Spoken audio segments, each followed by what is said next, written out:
In a small town in Ghana, there's a school that is breaking boundaries. Bamako D Basic School is proving that classroom can be more than just four walls, they can be fields of dreams. My name is Alex Utabon, the head teacher for Bamako D Basic B. I have a student population of about 322 pupils and a staffing strength of 16. What is the objective, the entire objective of what you're doing with your students? Yes, first, as I said, the community is a farming community. And so we want the parents or the children to appreciate the work that their parents are doing to support them. We also want to be able to increase our internally generated fund of the school. We also want to encourage the children, most of them, to be able to enter into Acre in the near future. These students aren't just learning ABC, they are learning to sow seeds, nurture crops, and harvest sources. And their hard work paid off big time. They just won Best Primary School in Practical Agriculture at Ghana's 41st National Farmers Day. I'm told your school won an award recently at the 41st National Farmers Day. What award is that? Tell us a bit about the award and how you qualify for the award. Yes, so the award that we won was the District Best Primary School in Practical Agriculture. I think when the external officers in the district came around, they were informed about what we were doing, and so they came to observe what we were doing. They nominated us, and then officers also came to observe the work. And so just 2 days to the event, we were called that fortunately we've won the award for the district. You're doing amazing. However, most of we, the younger generation, we don't want to go into Agri because of the cutlass and hoe. Now, walking in here, we are seeing them using the same basic tools for farming. Yes. What do you think Ministry of Education, Ministry of Agri can do to help schools like your kind who are already in your little ways doing stuff like this? Thank you so much. I think when you came, you've seen the tool that we use on the farm, belly cutlasses, which are very dangerous to the kids.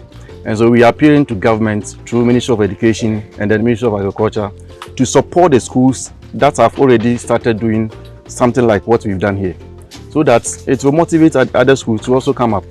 In a way, we are trying to build the children so that they can grow what they eat and eat what they grow. In which year did you join the school? I joined the school last year, September 2024. When you joined, had the concept of school farm already existed? Yes, when I joined, the school already have a garden, which per the information I got from the teachers was very beneficial to the school. And so I decided we find a land to expand it. Who finances things like fertilizer, planting materials? Who finances it for you? For now, all the costs involved in our planting are borne by the school. The land you are farming on, does it belong to the school, or how did you come by the land? No, the land was given to us by a colleague head teacher by name Mr. Kwesi Andam. So in this garden, what can we find here? You can find a lot of plants ranging from plantain, cassava, cocoyam, and vegetables, okra, tomatoes, and what do you call it, pepper. Do you visit the school farm on weekdays or weekend, or how is the timetable like? We mostly do 4 weeks, 2 weeks intervals, but as and when there's the need for us to come and then look at how things are going, we also come. Which form of students do you work in the school farm with? Mostly we use the GHS pupils from Form 1 to Form 3.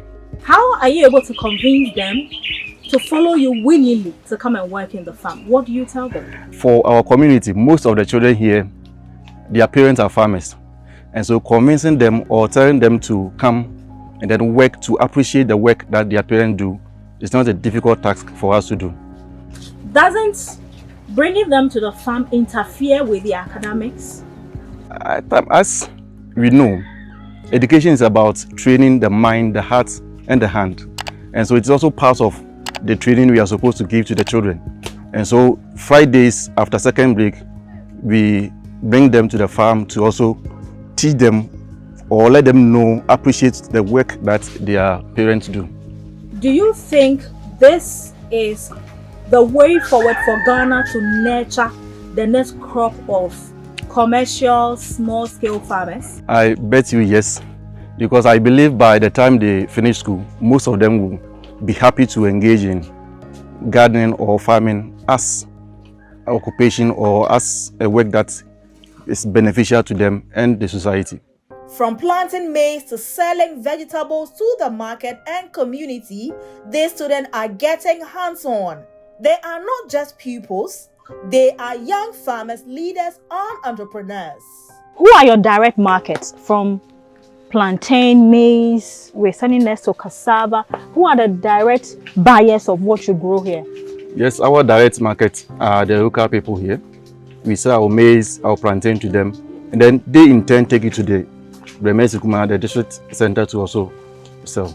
How do the students directly benefit? Because I heard some joke. The students say, yeah, I don't know, teachers, all my how do they benefit directly? You can ask my pupils here. Right. I think last month we had a friendly match with a student from Abokua. When they came, we cooked plantain, a nice food for them. Every food from the contomre, everything we did was from the school farm. And so in a way, they are also benefiting. And when we also sell the products or produce, we use some to buy items, learning materials for them. We recently bought volleyball and a soccer ball, which were from the produce from the farm we are doing.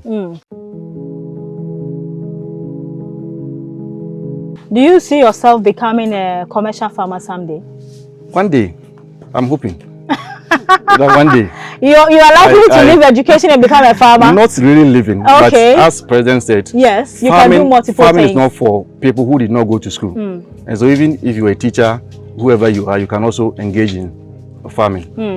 Do you have plans of going beyond this small to become bigger? Definitely. Very soon you will go and then see the chief and then present our certificate to him and appeal to him to lend us some land so that we can expand it.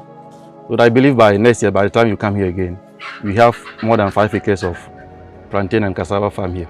Their farm is more than a plot of land. It's a training ground for Ghana's future, eco-conscious, innovate, and ready to feed the nation. Gifty, what work do your parents do? They are farmers. They are farmers. Yes. Right. When you come to the garden, the school farm to work, which crop here is your favorite? Tomatoes. Why? They take short period to mature. To mature. So tomatoes is your favorite. Yes. But you told me a while ago you like maize. You have changed your mind. Yes. Okay. Now when you come to the farm, what activity do you also like to do best? Cropping and weeding. Cropping and weeding. Oh, I see. Do you like or have plans of becoming a farmer or working in the agriculture industry in the future? Be a future farmer. You want to be a future farmer? Yes. So it means you will be working in the industry, right? Yes, ma'am. Okay. Do your teacher force you to come to the farm? No, madam. They don't force you. You come willingly. Yes, ma'am. Okay. Why do you think agriculture is important to we, the younger ones in Ghana? They give us money and give us source of foods. They give us money and source of food. Oh, nice. That is very good. So what will you tell your younger ones who don't like agric? What will you tell them? I would tell them to do agric because agric is give us food and money. Thank you very much, Gifty, for sharing your thought with us. But I will be joined by another gentleman who will also be sharing with me his experience working on the school farm and how it's been going so far. Mr. Happy, I say, which farm are you as well? 3. Form 3. How is the experience for you working with your colleagues in the farm? How do you feel about it? When I came here, I learned about the distance on some crops like maize. The distance in maize is about 40 to 80. Okay. and some are 60 to 40. What is your favorite crop in the garden? Plantain. So far, you've been working in the school garden for a while now, right? Yes, ma'am. When you come to the farm on a typical day, what do you do? We came here and weed You come for weeding, Yes, and what else? and planting some crops. Okay, so you come for weeding and planting some crops as well. Yes. But are you happy doing this? Yes, ma'am. Do your teachers force you? No, madam. So what do you tell your mom and dad when you go to the house? Do you tell them your experience and what you are learning in the farm? No, madam. You don't? Anyway, thank you so much for chit-chatting with us. I hope to see you. You know, farmers, we need the business admin to help us, so it's okay. But when you're hungry, don't come to my kitchen. Eh? Okay. All right, so that's Mr. Apia for you, Michael Apia. He is also among the students who usually come by the school farm to work together with their teachers. They eat some, they sell some, and they learn about nature. They learn about farming. At least this student know that tomatoes doesn't fall from heaven. You have to plow the land, and of course, plant it. Bamako D Basic School show us that with the right seed of knowledge, Ghana's youth can grow into solutions, one seeding at a time. For 15 years you've been teaching in the school. It means the school farm had been in session all this while, right? Okay. How often do you come to the school farm? Normally we come here in 2 weeks time. Every 2 weeks we used to come Okay. to the farm. So it means in a month you come twice? Twice, yeah. Okay. What are some of the varieties of crops you have here? Yeah, you have plantain, you have cassava, you have maize, tomatoes, okra, and then pepper.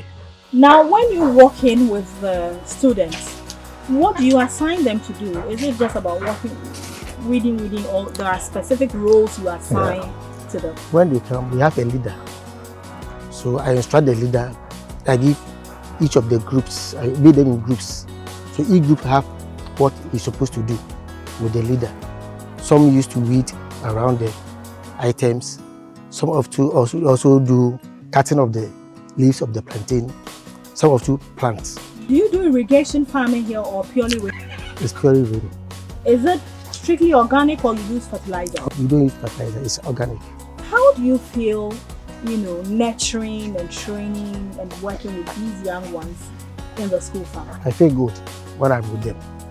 Because the area that we are teaching now is a farming community. And most of their parents also do into farming. So we encourage them to do the farming. So by so doing that, they also have impact. They feel for the farming work that they are doing in the school. What is that one thing you've learned ever since you've been working with these students in the school farm? What have you seen? What improvement have you seen? I can testify that some of them are now willing to join the farming system when they leave school. Yeah. How do you think we can better support them to, go to SS, learn our grade, go to the university, continue and all that? How can we, as teachers or stakeholders in the industry, help our younger generation? By the doing of the school garden. But when we come here, I do encourage them that when we are doing farming is not for those who didn't go to school. In some of the graduates, even the president himself is a farmer. So by doing that, I encourage them that when they finish and go to secondary school, they can take agric as their subject, elective subject, and then continue from there.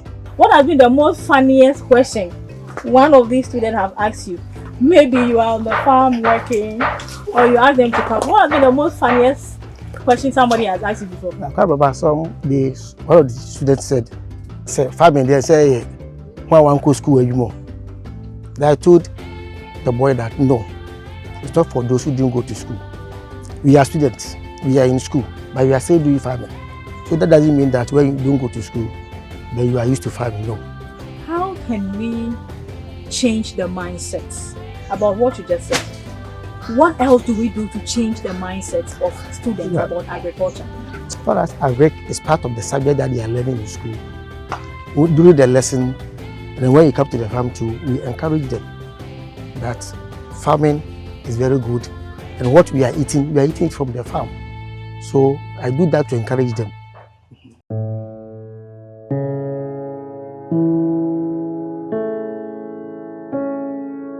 There are other schools that have not conceived this idea or even plan of doing it. What have you learned from this school farm that you want to share with other headmasters? I think yesterday I went to the office to inform my director, the District Director of Education, Mr. Seth Emmanuel Pam, and he was very much full of praise for what we've done so far. And so I think I am a head teacher myself. We can, at a meeting, inform my colleagues on the benefit of this school garden and what it has for the children and the nation as a whole. And I believe most of the heads will also take it up and then do same. I believe agriculture, as we said, or we say, is the backbone of the economy. We eat whatever we wear, the crops that we export to have foreign exchange are all come from agric. And so I believe with intentional efforts from the government and all agencies, like what we are doing, the support, if the support come, and then we expand, and other schools also go into it, it will motivate the young ones who are coming up to also, when they grow up, to also take agric, to help the country to also get the needed foreign exchange for the economy to grow. Okay. Are there any people you want to say a thank you to? Yes, let me first thank the Almighty God for giving us the strength to do this. Second, my District Director of Education, Mr. Seth Emmanuel Pam, and his frontline aides, Mr. Adote Ado, and then Mr. Eric Ofori. Then my external officer who happened to got to know what we are doing and then got us nominated for this particular award, Mrs. Evelyn Opon. Then my teaching staff, they've been very supportive of whatever we are doing to get to this far. And so let me thank everybody, my head teachers in the district who have also called to give us their word of support to whatever we are doing. I thank everybody. Thank you so much. Bamako D Basic School. Arise and shine. Bamako D Basic School. Arise and shine. Bamako D Basic School B.